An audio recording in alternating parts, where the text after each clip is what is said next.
Assalamualaikum warahmatullahi wabarakatuh.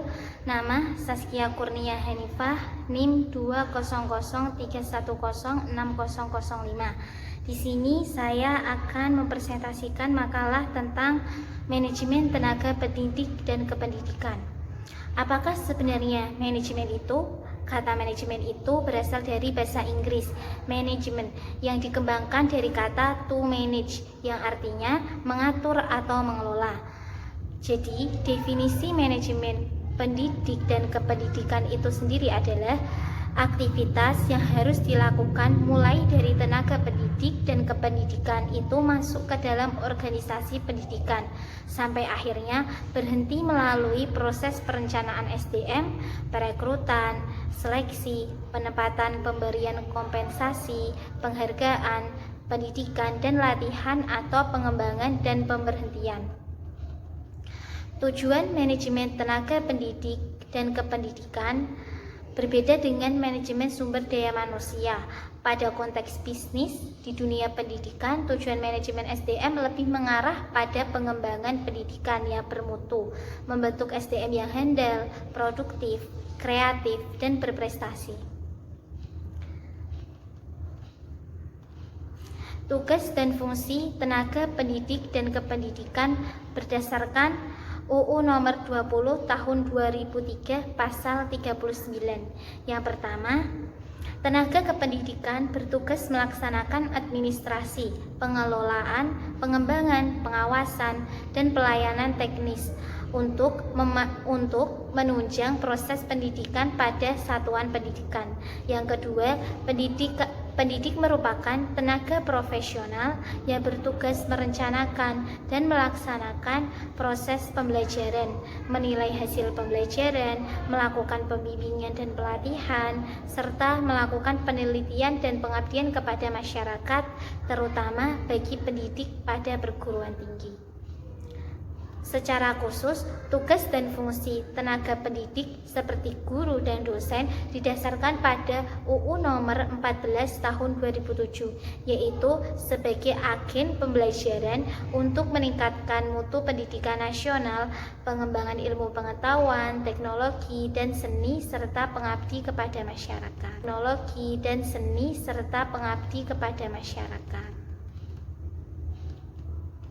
Jenis-jenis tenaga pendidik dan kependidikan ada, dilihat dari jabatannya, ada 3 jenis, yaitu tenaga struktural, merupakan tenaga kependidikan yang menempati jabatan-jabatan eksekutif umum seperti pemimpin yang bertanggung jawab baik langsung maupun tidak langsung atas satuan pendidikan.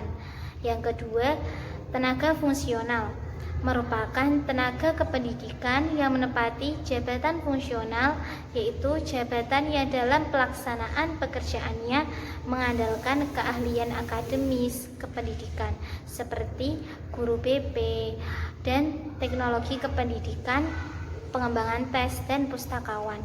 Yang ketiga yaitu tenaga teknis kependidikan, merupakan tenaga kependidikan yang dalam pelaksanaan pekerjaannya lebih dituntut kecakapan teknis operasional atau teknis administratif seperti pelatih olahraga, kesenian dan keterampilan, dan petugas TU. Aktivitas manajemen tenaga pendidik dan kependidikan.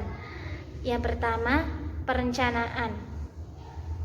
Perencanaan manajemen tenaga pendidik dan kependidikan adalah pengembangan dan strategi penyusunan tenaga pendidik dan kependidikan sumber daya manusia yang komprehensif guna memenuhi kebutuhan organisasi di masa depan.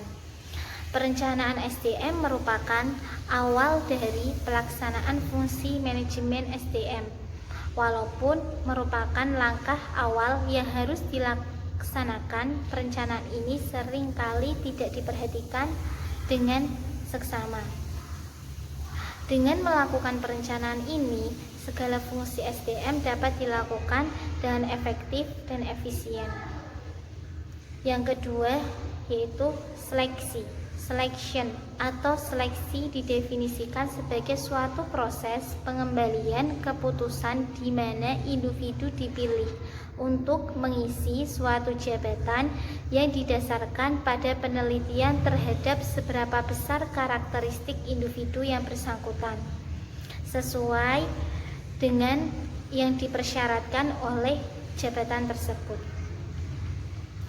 Proses seleksi.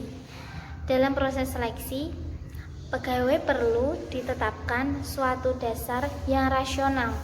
Tenaga pendidik dan kependidikan dalam proses pendidikan memegang perencanaan strategis, terutama dalam upaya membentuk watak bangsa melalui pengembangan kepribadian dan nilai-nilai yang diinginkan.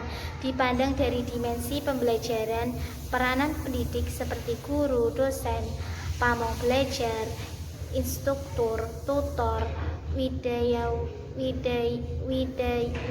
suara dalam masyarakat Indonesia tetap dominan, sekalipun teknologi yang dapat dimanfaatkan dalam proses pembelajaran berkembang amat cepat. Untuk memahami konsep manajemen tenaga pendidik dan kependidikan, kita terlebih dahulu harus mengerti arti manajemen tenaga pendidik dan kependidikan. Berbagai definisi tentang manajemen telah banyak dikemukakan. Dari beberapa pengertian tersebut dapat ditarik suatu kesimpulan bahwa manajemen tenaga pendidik dan kependidikan adalah aktivitas yang harus dilakukan mulai dari tenaga pendidik dan kependidikan itu masuk ke dalam organisasi pendidikan sampai akhirnya berhenti melalui proses perencanaan SDM, perekrutan, seleksi, penempatan, pemberian kompensasi, penghargaan pendidikan dan latihan atau pengembangan dan pemberhentian. Tujuan manajemen tenaga pendidik dan kependidikan berbeda dengan manajemen sumber daya manusia pada konteks bisnis di dunia pendidikan. Tujuan manajemen SDM lebih mengarah pada pembangunan pendidikan yang bermutu, membentuk SDM yang handal, produktif, kreatif, dan berprestasi. Sekian yang dapat saya sampaikan, lebih dan kurangnya mohon dimaafkan. Wassalamualaikum warahmatullahi wabarakatuh.